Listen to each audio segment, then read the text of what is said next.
ఇందిరమ్మ ప్రభుత్వం అధికారంలోకి వచ్చిన 48 గంటల్లోనే ఇచ్చిన మాట ప్రకారం మరి మహిళలకే మొదటి ప్రాధాన్యతగా ఉచిత బస్సు ప్రయాణాన్ని ప్రారంభించి మనందరికీ దాదాపుగా 10,000 కోట్ల రూపాయలు ఈరోజు రాష్ట్రంలో ఉన్నటువంటి మహిళలకు ఏదో ఒక రూపంలో ఒక్కొక్క ఇంటికి మరి ఆదా చేసే విధంగా కార్యరూపం తీసుకున్నటువంటి మన ముఖ్యమంత్రి రేవంత్ రెడ్డి గారికి మరి ఎప్పటికప్పుడు ఈ యొక్క మహిళా శిశు సంక్షేమ శాఖలో ముఖ్యంగా మహిళా సంఘాలకు అత్యధిక ప్రాధాన్యతనిస్తూ మరి ఎంకరేజ్ చేస్తున్నటువంటి మా సోదరులు డిప్యూటీ సీఎం గారు బట్టి విక్రమార్కన్న గారికి ఈ యొక్క సమావేశాన్ని ఏర్పాటు చేసి ఈ సక్సెస్ను అందరికీ పంచేందుకు మరి ఒక సోదరుడుగా ఇక్కడ జిల్లా ఇన్ఛార్జిగా ఉన్నటువంటి పొన్నం ప్రభాకర్ గౌడ్ గారికి, విజయలక్ష్మక్క గారికి, అదేవిధంగా వైరా ఎమ్మెల్యే గారికి,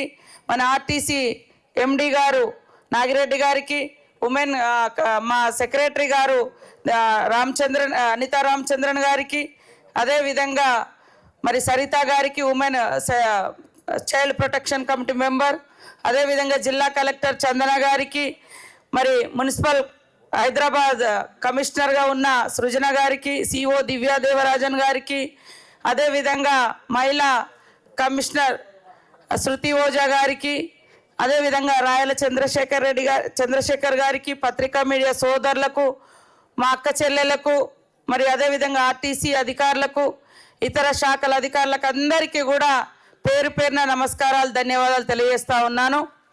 మా అక్కలందరూ కూడా ఈరోజు ఒక ప్రయాణాన్ని ఒక కష్టకాలంలో ఇక్కడ ఉన్నాం, ఇంటికా నుంచి ఫోన్ వస్తుంది, వెళ్ళిపోవాలంటే రోడ్ ఎక్కి బయటికి పోగానే బస్ ఎక్కితే అది వరంగల్ అయినా, హైదరాబాద్ అయినా, లేకుంటే సిద్దిపేట అయినా, లేకుంటే మహబూబ్ నగర్ అయినా, ఖమ్మం అయినా, ఎక్కడికైనా వెళ్ళగలిగేటువంటి అవకాశం ఈరోజు మన ప్రజాప్రభుత్వం కాంగ్రెస్ ప్రభుత్వం కల్పించడం జరిగింది. దీన్ని సహించలేక చాలామంది రాజకీయ నాయకులు ఆడవాళ్లకు ఫ్రీ బస్ ఎందుకు, ఆడవాళ్లకు ఫ్రీ బస్ పెడితే కొట్టుకుంటారు, ఆడవాళ్లకు ఫ్రీ బస్ పెడితే ఇంకేదో ఆటలు ఆడతారు అని చిల్లర మాటలు మాట్లాడడం జరిగింది. కాబట్టి ఇక్కడ ఉన్నటువంటి వాళ్ళందరూ దయచేసి రాజకీయాలు వేరు, మనకిచ్చే అటువంటి పథకం వేరు. మనకు ఒక 4 రూపాయల ఆదా కావాలి, ఆత్మగౌరవంతో ఏ అవకాశాలు ఎక్కడికి వచ్చినా నా చేతిలో 4 రూపాయలు లేకున్నా వెళ్ళి రాగలిగేటువంటి స్వేచ్ఛను, ఆ యొక్క శక్తిని కల్పించింది ఈనాటి ప్రభుత్వం ఉచిత బస్సు ప్రయాణం ద్వారా. కాబట్టి అట్లా వెకిలిగా మాట్లాడే వాళ్ళు, చిల్లరగా మహిళల్ని కించపరిచే వాళ్ళను ఖచ్చితంగా ప్రతి మహిళ ఎదిరించాలి, నిలబడాలి. అంటే మాకు ఉచిత పథకాలు ఇస్తే మేము చెడిపోతామా, ఉచిత పథకాలు ఇస్తే మేము చిల్లర చేస్తామా అనేది ఖచ్చితంగా ప్రతి ఒక్కరు, ఇవాళ పార్టీలు వేరే ఏదైనా ఉండొచ్చు ఇక్కడ ఉండేటోళ్ళకు, కానీ మహిళలను ఆ రకంగా కించపరచడం కరెక్టా మీరు ఆలోచించాలి. ఇలాంటి మాటలు మేము అసెంబ్లీలో కానీ బయట కానీ విన్నప్పుడు ఖండిస్తూ ఉన్నాం, కానీ వాళ్ళ వంకర బుద్ధి బోనిచ్చుకోవట్లేదు. ఎందుకంటే ఇది మహిళలకు 4 రూపాయలు చేతిలో ఉంటే కుటుంబం అంతా సంతోషంగా ఉంటుంది.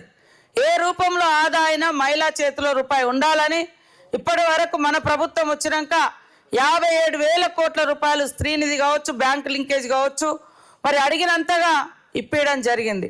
అవన్నీ రకరకాల బిజినెస్లు పెట్టుకుంటా ఉన్నారు మన వాళ్ళు. ఇప్పటి వరకు 4,70,000 మంది మహిళా సంఘాల సభ్యులు బిజినెస్లు, చిన్న చిన్న వ్యాపారాలు పెట్టుకున్నారు. 50,000 నుంచి 2 లక్షలు 3 లక్షల వరకు స్లోగా కట్టుకుంటున్నారు, రీపేమెంట్ చేస్తూ ఉన్నారు. మా గౌరవనీయులు డిప్యూటీ సీఎం గారు కూడా ప్రతి సందర్భంలో మహిళలకు ఇచ్చేది ఏమి ఇచ్చిర్రు, ఇంకేం చేయాలా అని అడుగుతూ ఉంటారు. వాస్తవానికి మేము ఇచ్చిన హామీలో ఒకటి పెండింగ్ ఉంది మహిళలది, తప్పకుండా రాబోయే కాలంలో చేస్తాం. కానీ పాత ప్రభుత్వం చూస్తే వడ్డీ లేని రుణాలని చెప్పి 4,015 కోట్ల రూపాయలు ఎగ్గొట్టిపోయారు, 4,000 కోట్ల రూపాయలు ఎగ్గొట్టారు.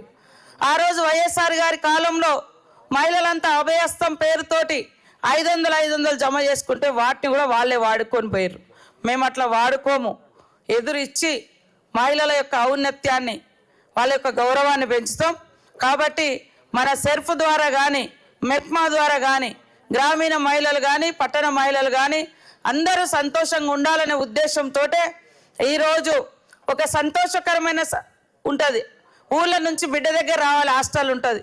ఊళ్ళ నుంచి బిడ్డ కొడుకు దగ్గర రావాలి, ఉద్యోగం చేస్తాడు హైదరాబాద్లో, లేకుంటే అమీర్పేట నుంచి అంబర్పేటకు పోవాలి, పాప అక్కడి నుంచి ఇక్కడికి పని కుదిరింది, పని మనిషి నెలకు 5,000 10,000 వస్తాయి కావచ్చు, ఒక కాడ వస్తాయో రావో 10,000 కూడా, కానీ అక్కడి నుంచి ఇక్కడికి బస్ కిరాయి పెట్టుకొని రావాలంటే ఆమె సంపాదించింది బస్కే పోతుంది, పని ఆమెకు కూలి పని చేసేటోళ్ళకు.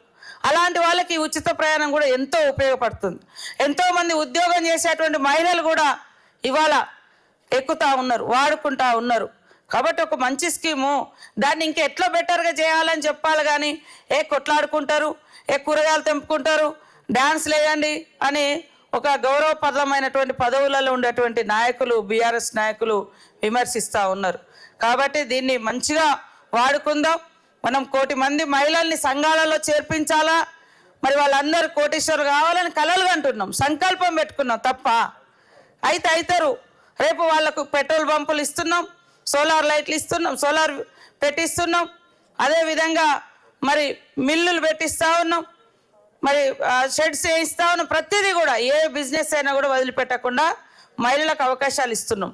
ఒక మహిళ అభివృద్ధి చెందితే, ఒక మహిళ సంతోషంగా ఉంటే ఆ కుటుంబం అంతా సంతోషంగా ఉంటుంది. అట్లా కుటుంబాలు సంతోషంగా ఉంటే రాష్ట్రం సంతోషంగా ఉంటుంది, రాష్ట్రం బాగుపడుతుంది. ఇదే మా కాన్సెప్ట్ తప్ప వేరే రకంగా వాళ్ళ లెక్క మాయమాటలు చెప్పి మోసం చేసే ప్రభుత్వం కాదు. కాబట్టి ఈరోజు దాదాపుగా 300 కోట్ల ప్రయాణాలు, దాదాపుగా 300 కోట్ల మహిళా ప్రయాణాలు.